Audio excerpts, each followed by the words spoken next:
So I'm not much of a fan of electric vehicles at the moment.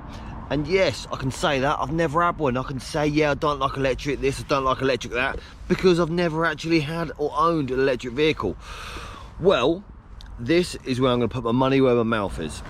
I have got hold of one of the most common vans in the UK, the Ford Transit Custom. They've brought out an electric vehicle.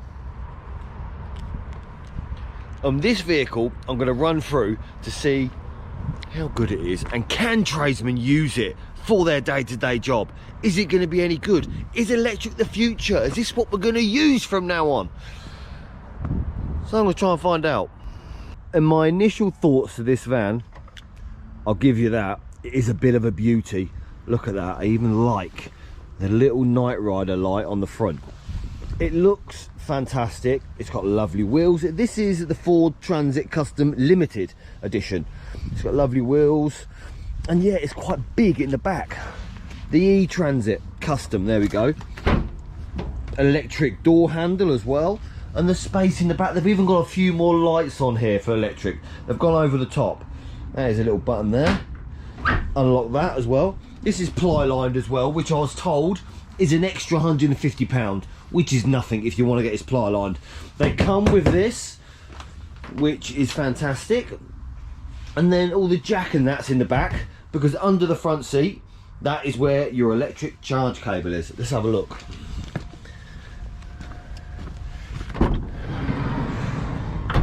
So this, what's that, a bit of a stick? This is where your electric car cable sits. So we can use this to plug it in as and when it needs, but it's quite spacey in the back. It's nice and big, I like it. Obviously your ply line, you can do to whatever preference you want.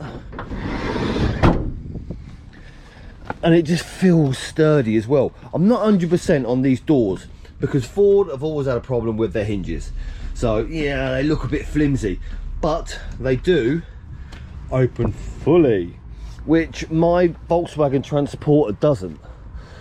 And I like the fact that you can back your van right up to maybe a container or something somewhere, where you can just stand here and not have to basically have the doors wide open. But yeah, it's spot on. Let's have a look on top. There's your brake light, a bit funky, but you've got this as well, look, so you can have your little nuts in here for your roof rack. And yep, you can have 3 bars on that as well, spot on as normal. Right, let's shut this up. Let's get this door shut. The barn doors, you always have to shut one first. So that's shut and that's shut.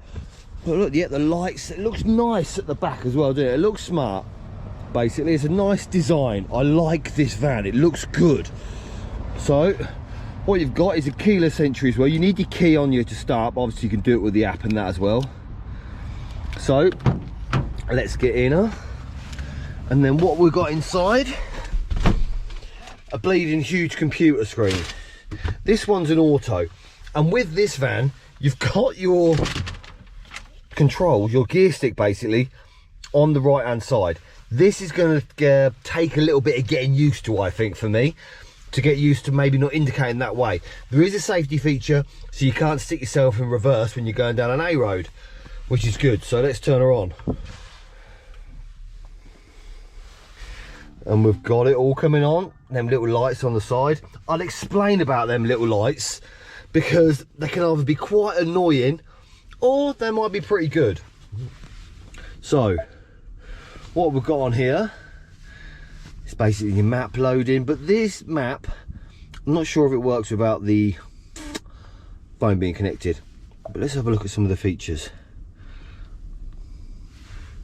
Trip, energy, access, driver assistance, driver modes. So let's put it in, but it's in eco at the minute, so it should save your battery.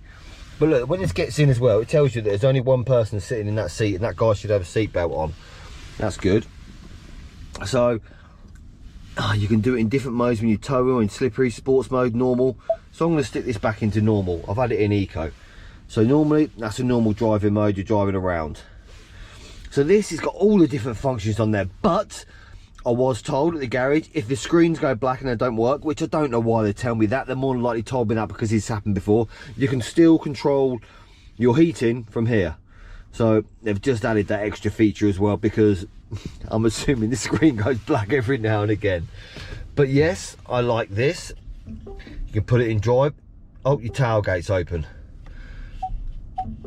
Hang about, let's put it back in park. Freaking door's open. That's good.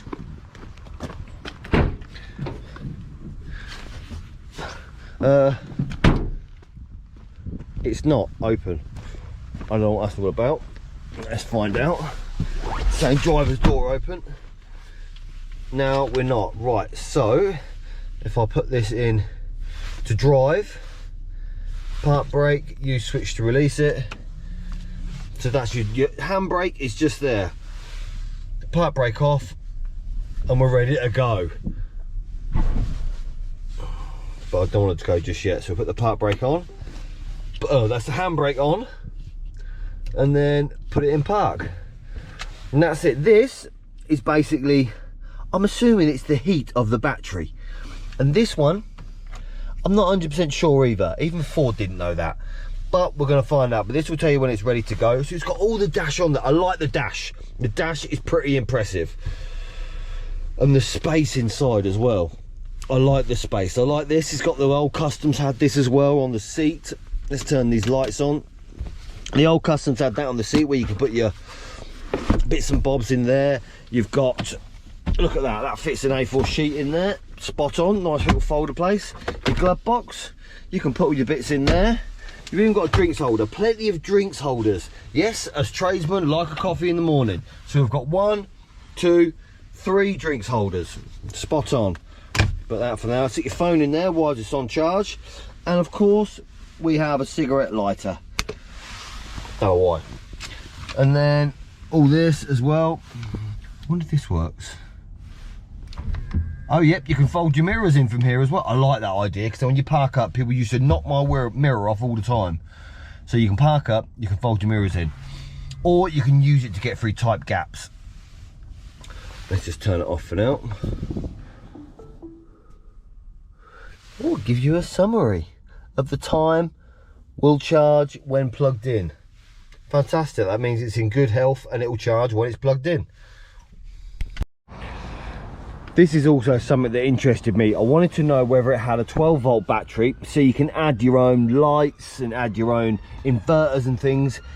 But the engine, I wanted to know what it looked like. Basically completely different to a bleeding diesel engine, eh? I'm not sure what all of this is, but yeah, there's plenty of space up here. They could have, I don't know, put another pouch in there, bit of leg room.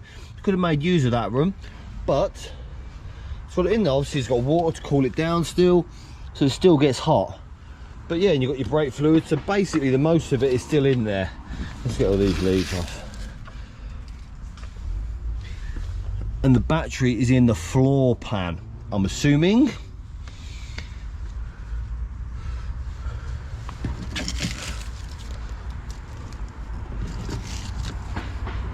And that's where you fill your washer jet up. The normal things in a normal cars, but look at the engine, it looks completely different. It's going to be, it's an electric engine, of course it is. And I suppose you're wondering where you plug it in, because on a normal Transit, yeah, you can open the side door and you fill up your diesel. Oh, that's not even, it's not even a bit now, look, I suppose that's done. So yeah, you don't use that anymore. So then what you've got on your front bumper, so you can park it straight up to a charger, is in here. And once you plug your charger in there, you lock it on. So basically you can walk off and leave it locked in charging. But yeah, so it's got a few lights on there. We'll find out a bit more on that later on when we plug it in. It's pretty quiet. You expect to hear a bit of revving noise, even if it's automatic, you're fine. So let's go. I wouldn't mind seeing what this does at 0 to 60. That's something we can try out. Thing is, this van is beautiful to drive. It's just very assertive. Obviously with a petrol engine or a diesel engine, you'll feel it go up through the gears. But on this, it's just instant there in effect. And it handles well, it does. It's a Ford custom thing, I think. Ford have got it down where, yep, the balancing's right on the suspension and stuff like that. So it drives fantastic, it drives beautifully. And we're on 81% at the minute, which is nothing to worry about. I'm happy going along at 81%. The thing is, when you take your foot off of the accelerator as well, it does have a bit of engine braking in there, which I didn't expect on electric really. I thought it'd coast quite well. But yeah, you've got to keep your foot on the pedal for it to keep the momentum up, to keep it going. So yeah, when you're doing over your speed limit, it'll beep. This is the thing, I did it earlier, I was doing 45. Thing is, it's a back road and I normally fly around here a little bit. I normally fly around, yeah, a little bit over 35, but not massively amount, you know. But yeah, it's very responsive and it handles well around the corner. I haven't tried throwing it around corners or anything like that, but it handles the road well, it feels secure, I think. I don't really like the idea of having to look too far down to control all the heating. Like, I suppose when you get used to it a little bit, you'll know where the controls are. But to turn the fan up a bit, to get a bit of air going through, yeah, I wanted it to be a bit more accessible in effect. But do you find with these new cars, the lights are a bit blinding compared to my van? I don't know, I don't see my van coming towards me, my old one. But, well, the old one, it's only 5 years old, but this one, I'm assuming, has got very bright lights. It looks bright when they're projecting onto the road, and you can see other vans coming along with nice ice white lights. I like the yellow lights, they don't blind you so much. So you just have to take your foot off the pedal. You don't even have to put your foot on the brake, it will sort of just creep forward. I'll put my foot on the brake now because there's a car in front. But that hill stop thing, my last van had that as well. You don't have to pull your handbrake up, or you can sort of just put your foot on the brake and then easily take it off, not have to do it quick to get it off and get going again. But yeah, I'll stop behind this bleeding car now. It's getting used to the sound as well, the sound of a bleeding electric vehicle. It's like, it's a weird little sound. I'm used to revving and hearing the revs when to change gear and stuff. But in an electric vehicle, there is no sound. And I suppose you've got to be aware as well that other people on the outside, they can't hear you. So if you're coming along at maybe 30 miles per hour, you've got to be aware that kids or anything can walk out in front of you as well. Because normally when you're walking along, if you hear a vehicle coming, you stop and don't cross the road. But with these electric vehicles, yeah, you're not really going to hear them coming. I think for the moment, for the Ford Transit E Custom, which this is, it's a bit of luxury. I think it's better than most of the vans out there, which I've driven the Vivaro, I've had a Volkswagen Transporter, I've got the old, I had the old Custom, sorry, but I went and got a Transporter, don't ask me why. But I think, yes, if I was going to go back to a van, it's going to be a Custom again, without a doubt. Will it be electric? I don't know. I do like that it's got all these lights as well. It lights it up nicely. When you get out, you can see where you're stepping. There's no lights on the door, we know that much.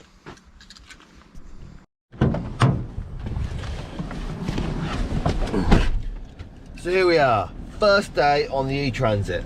Right, well, I've turned the app on from in the house, and yeah, it's got it nice and warm inside the cab. So on a cold morning, it'll be fantastic if you can jump in the van and it's lovely and warm, because you're ready to go straight away. And it also does it good because it warms up the battery, which I've been told by Ford. So let's go, let's see what we've got to start with. Put the ignition on. 79 miles, which is, no, 79%, which is 131 miles. So let's see how we get on. Well, this is something as well. Every time someone overtakes, that light comes on to let you know not to go into the other lane. I don't know whether that's going to be annoying. When it's pitch black, it might be annoying, but we'll see. Every time someone comes up the side of you, that light will come on to say do not switch lanes, which I think I know, I can see in my mirrors, but yeah, look, it's a bit annoying. I'm annoyed with it already. It's quite a bright little LED light. It could be a bit dimmer, but I suppose it's nice and bright so you notice it. Well, that was weird.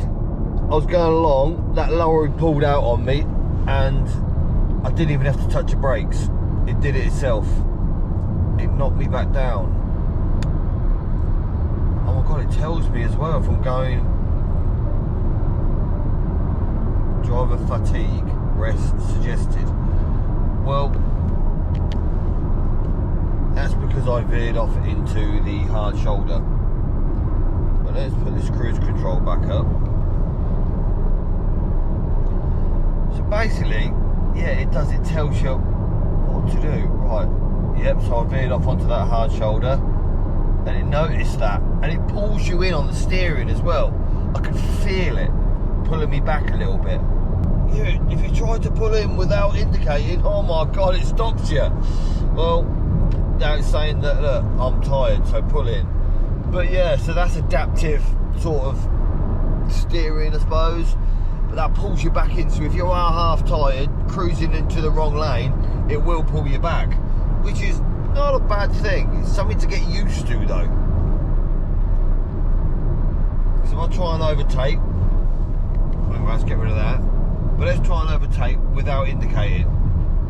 It will let you do it. Eventually it will stop trying to push you back. But there's a lot of warning there. You got to be asleep not to notice that. So what the plan is to drive along on cruise control at 70 miles per hour, and then now we're on 64%, so that's 103 miles. And we're going to see how we get along. It's going along lovely. It is, it's braking, it's doing its thing, and all these little dash lights keep coming on when cars get close. So yeah, all the added features like that are quite cool, I think. But also it makes me wonder, how much do you let your battery get down to until you think about charging it up? It's a bit of anxiety thinking, right, I've got 63% left. Do you bother looking at your gauge when you got half a tank on your van? You don't. You just think, oh, I'll carry on. I'll worry about it when it's on like 20, 30 mile. So yeah, I've got to think about it a bit more to make sure that I get, well, don't go flat basically. And this is one thing at sitting at cruise control. If you're sitting there at 70 on cruise control and you're catching up with the car in front, it'll automatically put the brakes on and slow you down. It not being sharp, it will just sense that you're getting close to that car in front with not being a safe distance from the car in front, and it will just put your brakes on a bit to slow you down before you even get near it. Which I like that, that's a good idea. My missus could do with that in her car. With all this adaptive stuff where you go to a little bit on the hard shoulder, it brings you back in. You try and change lanes without indicating, it brings you back in. You're on cruise control and it slows you down if you get too close to the car in front. It just makes me think, how close are we to these cars that are going to actually drive themselves? Oh, well, I'll have one of them, that'll be a lot better. Because all you've got to do is sit here, keep an eye on it. In effect, you don't have to really do much. You don't have to touch your throttle, you don't have to touch your brake. It brakes itself, it speeds up itself.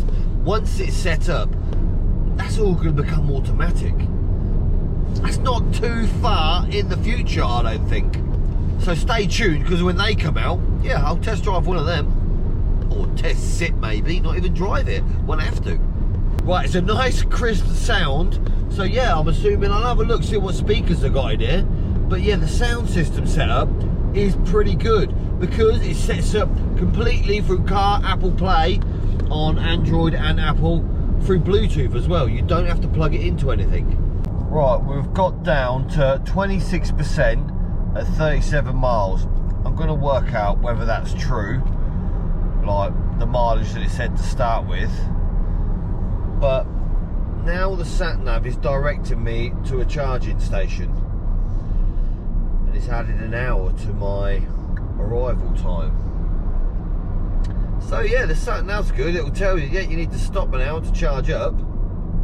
But why is it telling me to go back to a charging station? What, isn't the one on the route, which is more than 37 miles? We shall find out. Right, well, I got down to 23%, so I've decided to go to a charging point.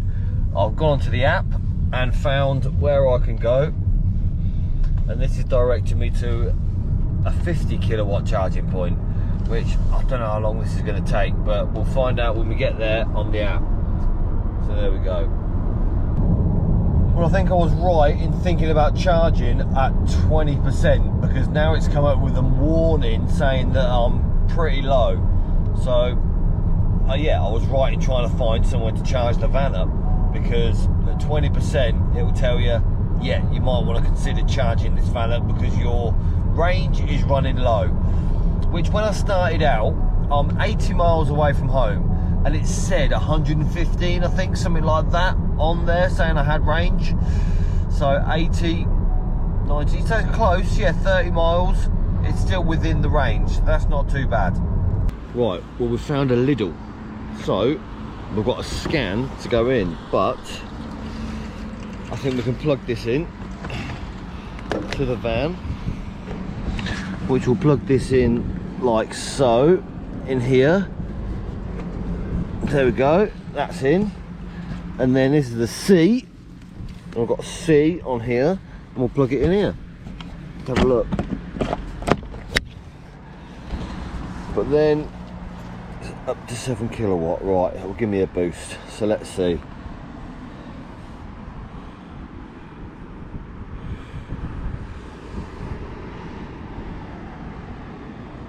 Scan the little app, start your charge, accept.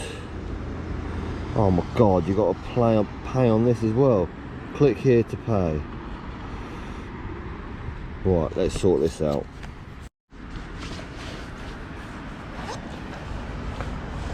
Well, the Lidl thing is flashing red,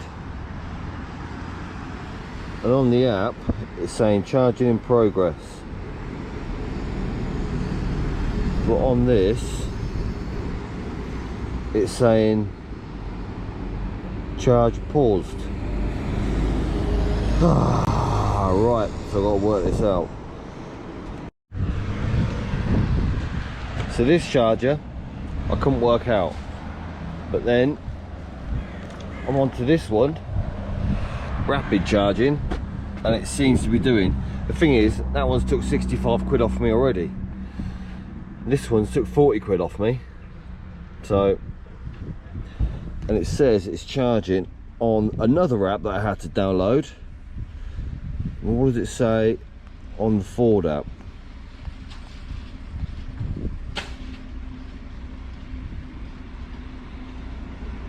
Charging 100% by 4 o'clock.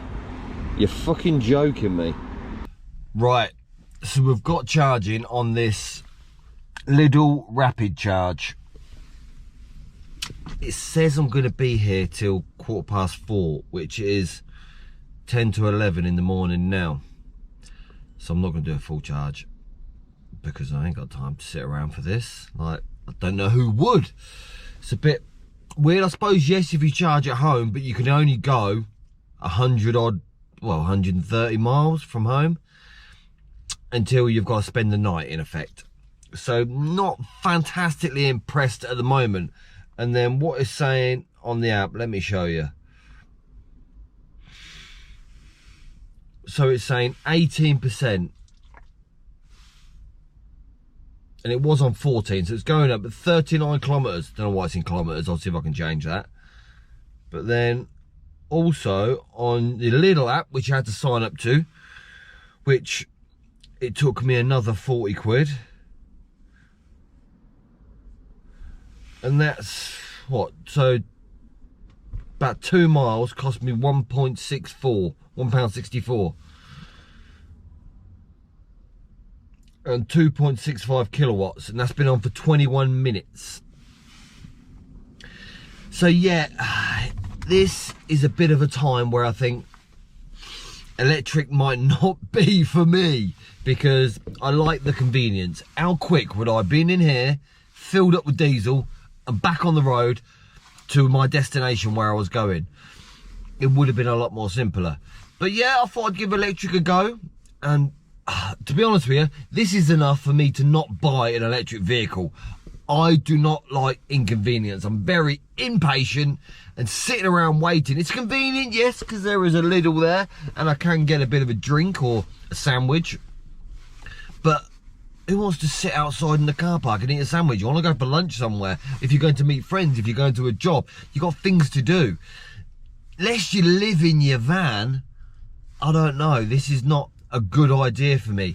And electric vans, yes, great. I'm trying to think of an example of where you'd use an electric van that can do 130 mile max, in effect. There is two types of batteries for these vans as well.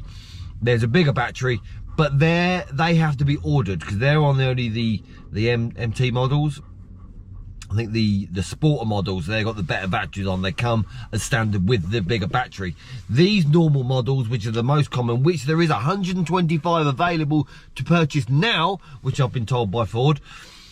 Yeah, they're available now. But yeah, I don't see why you'd only want 100 odd miles. I like the idea of filling my van up and getting 400 miles minimum out of it. Right, well, I've been here for like 45 minutes and I'm bored of this place already. So I'm finding a faster charger, which is 28 miles away, so it's 40 minutes, and I got just enough miles, I reckon, so I'm going to get there and charge it up some more. This is basically a job in itself, but I'll let you know how we get on. So this is yet another EV charger. Oh, sugar, hopefully it's C-type. Let's find out. That one's not it.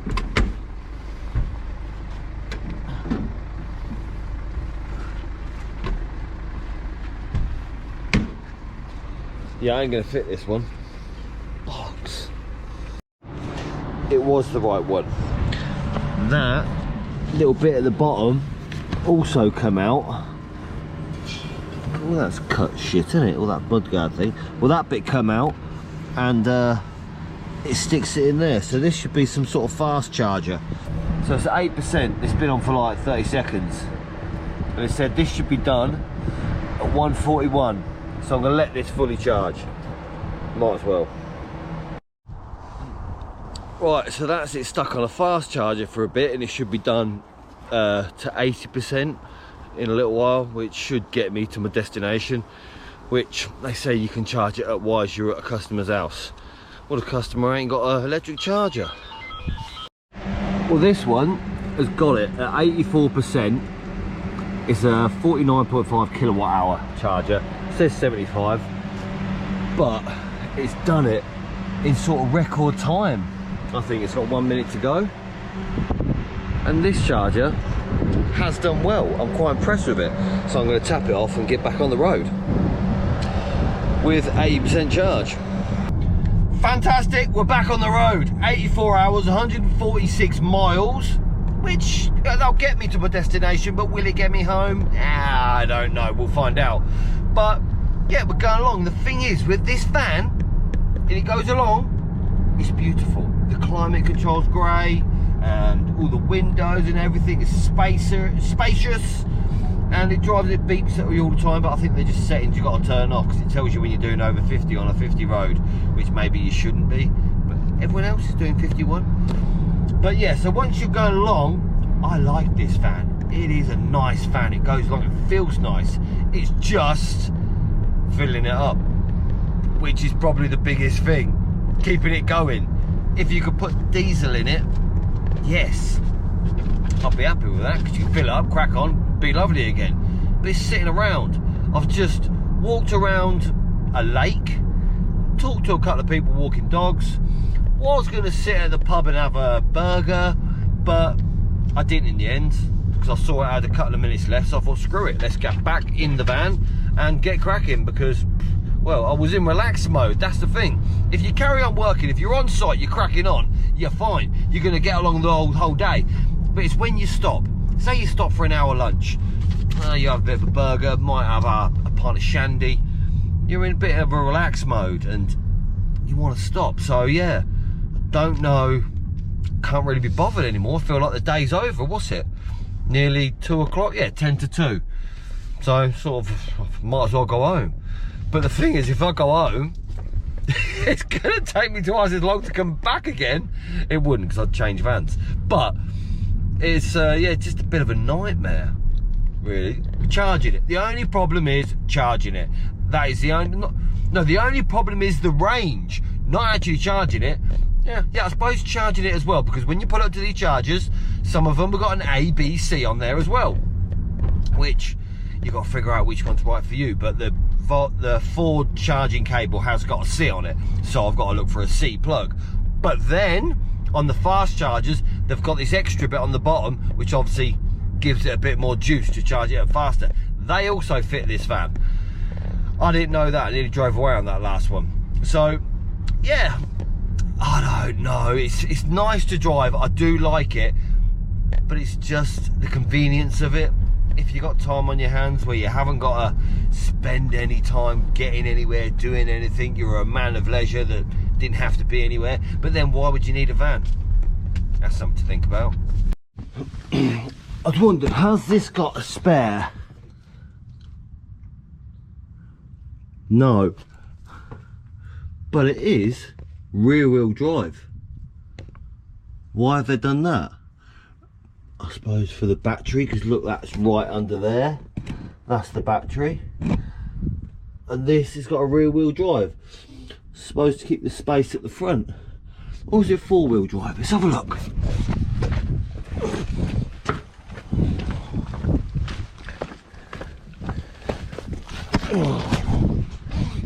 Oh, I can't bloody see. No man, that is rear wheel drive. That's just front steering, rear wheel drive. That is all just the cushion of it all. So I wonder how thick that battery is.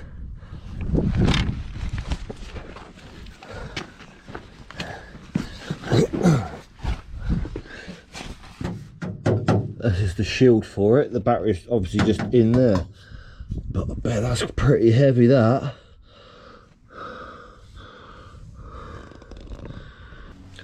I read a comment the other day of someone said, yeah, with an electric car, you can just park it up at the customer's house and charge it at their house while you're working, and then you're fully charged as well. And you don't have to pay for it. I get it, it's fine for your drills and maybe your phone, but what customer's gonna let you plug in their van to park to charge up while you're there doing the work without giving a good discount?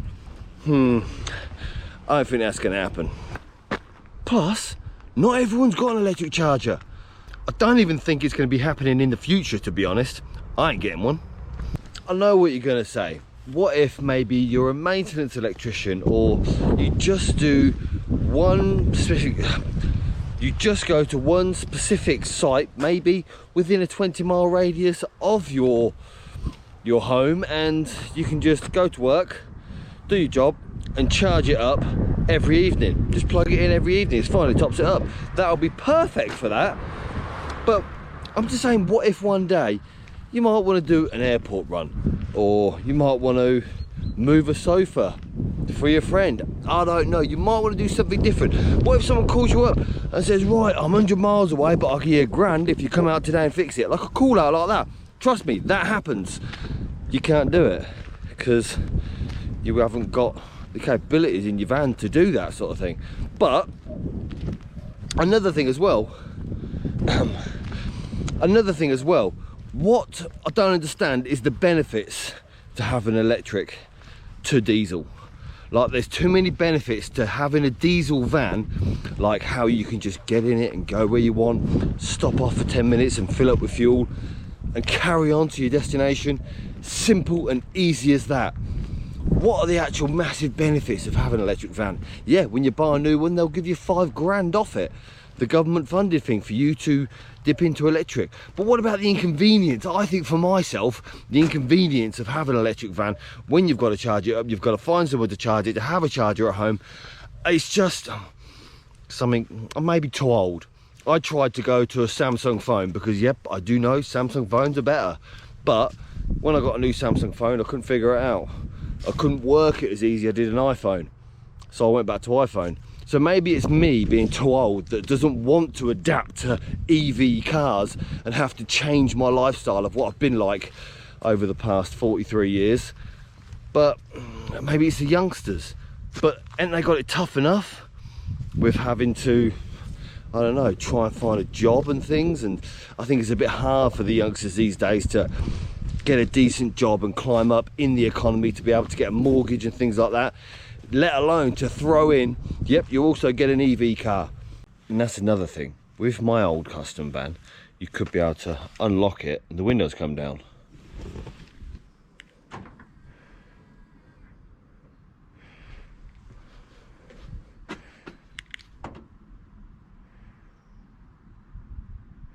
Yeah, it don't happen, see?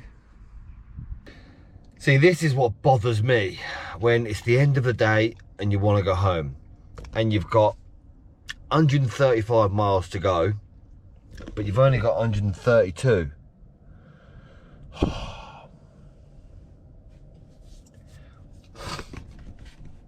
So let's do it all again. I'm not gonna lie, this is getting a little bit boring now. I didn't make it.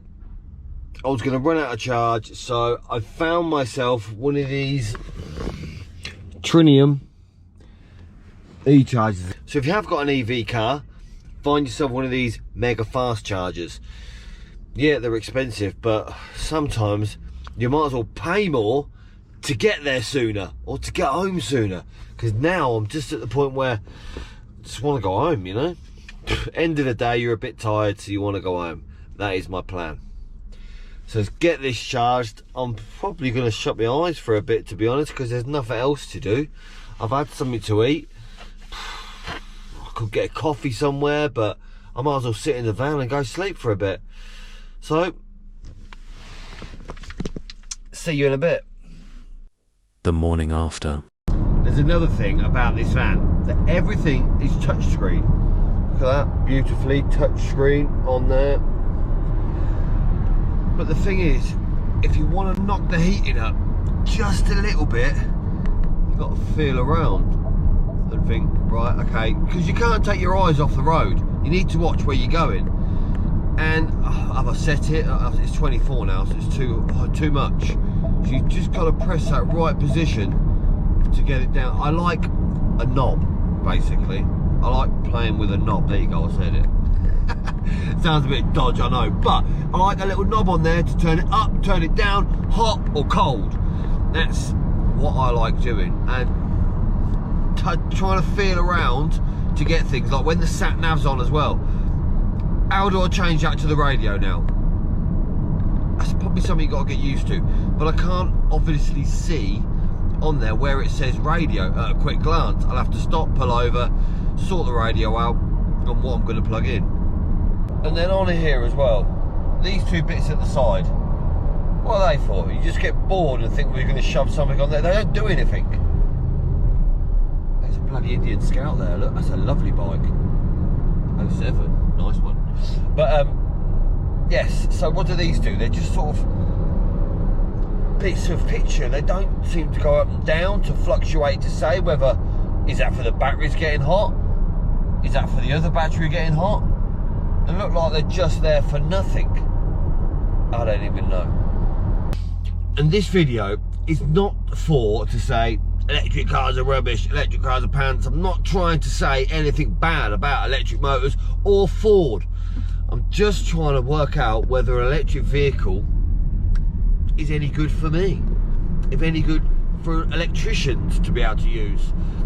Because I think I'm an average Joe and everyone uses the vehicle probably the same as what I do. So this video is just to say if it's going to be handy for you and the benefits of an electric vehicle over a combustion engine like a diesel or a petrol. For a van, basically, not for a car, for what you're going to use it for as a tradesman, not what you're going to use it for to diddle around to the shops to go down Lidl and get your loaf of bread.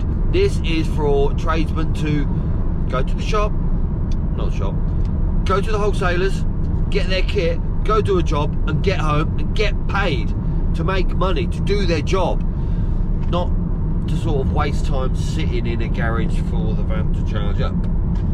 This is what I wanted to know. This is why I got hold of this van.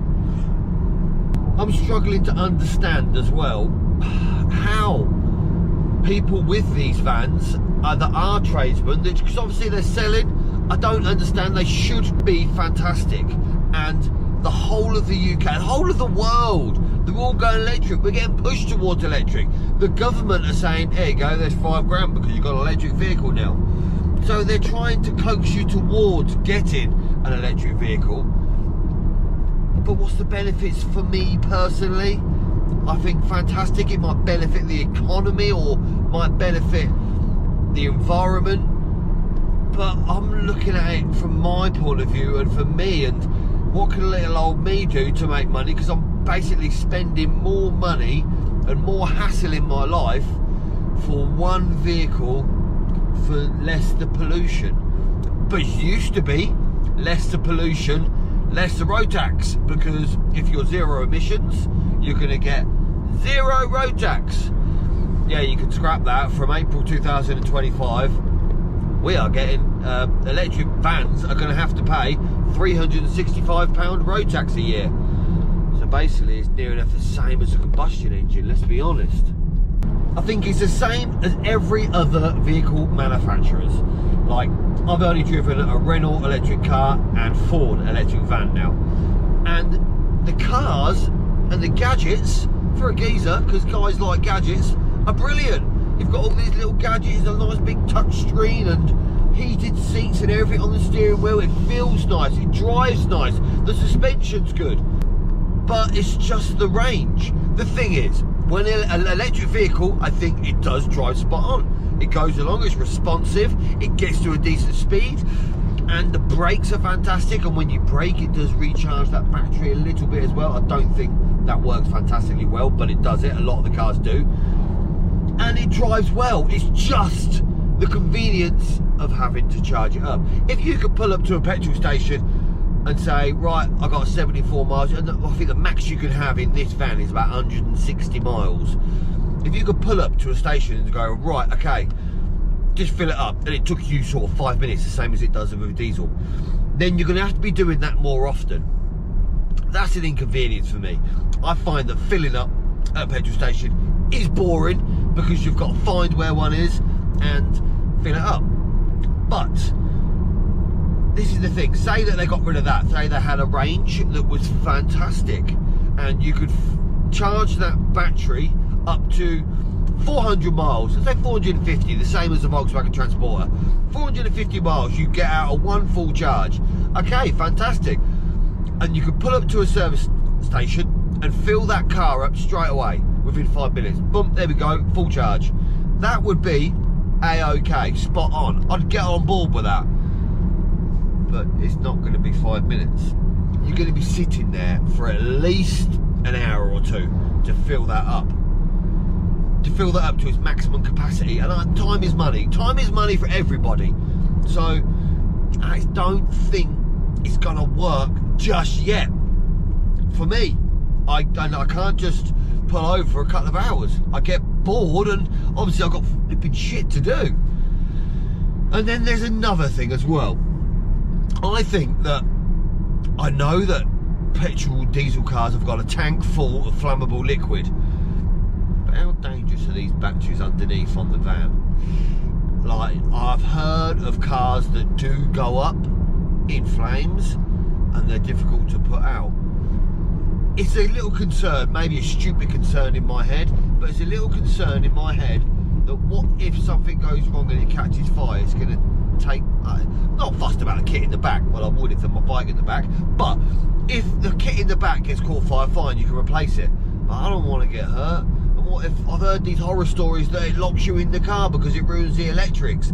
I don't know, these are just stories and conspiracy theories what I've heard, so you don't necessarily listen to all of them. You get bad vibes about everything. Every car, I heard that Lamborghinis blow up because their coolant system isn't capable enough for them to sit in traffic, which I've seen videos of that as well, so obviously they do. You get horror stories everywhere, but it's just a big concern of mine to think there's this big old battery sitting underneath, and they don't even let batteries get sent in the Royal Mail because they're hazardous, like the lithium ones. So what ones are these? What chemicals have they got in there that are probably a bit scary if they blow up or go wrong? Yeah, that's another concern. But for the spaciness of it, I think, yes, Ford have got it. Ford have got the van market to a T.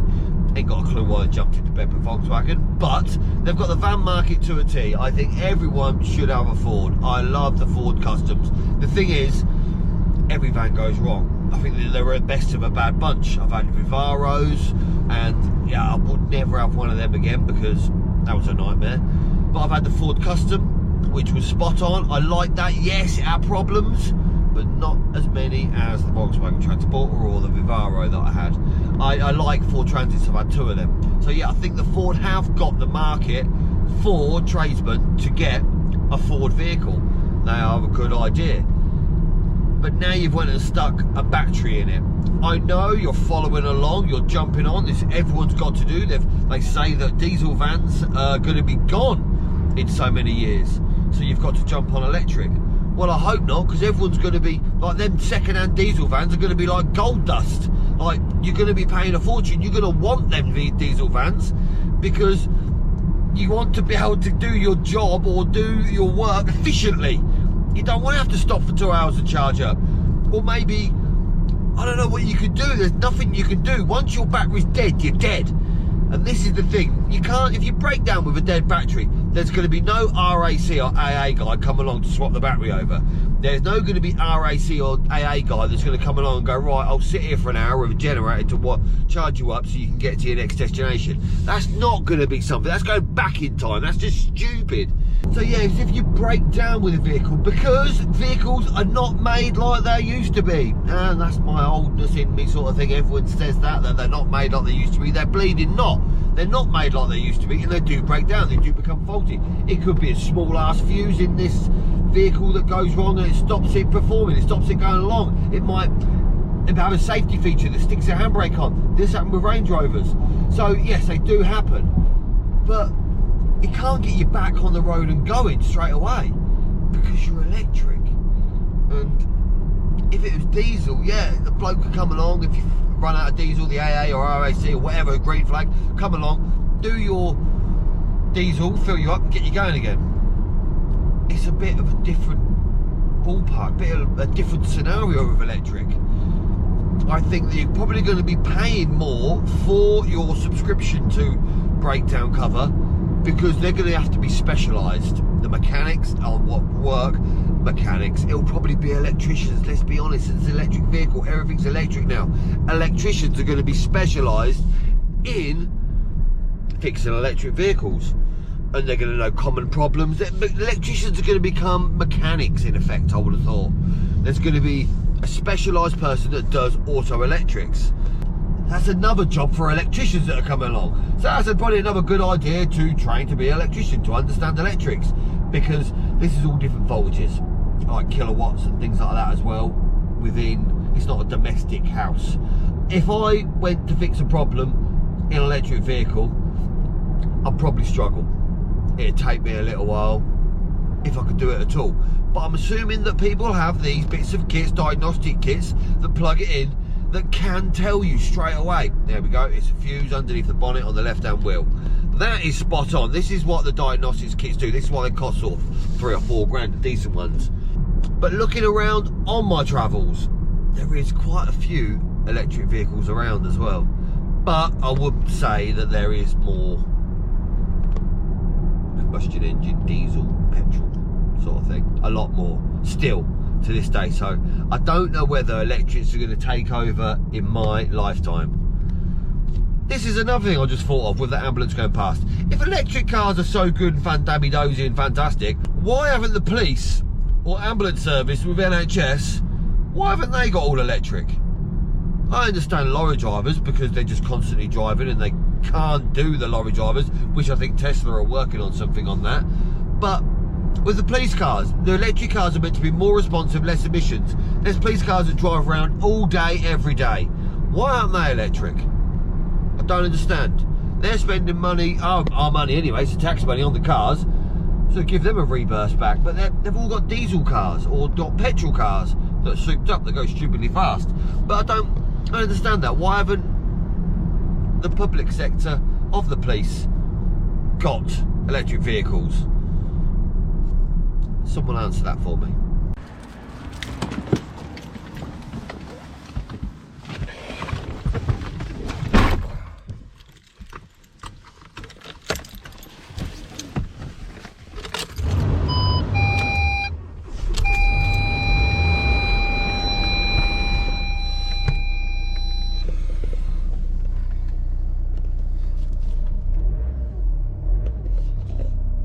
That's better.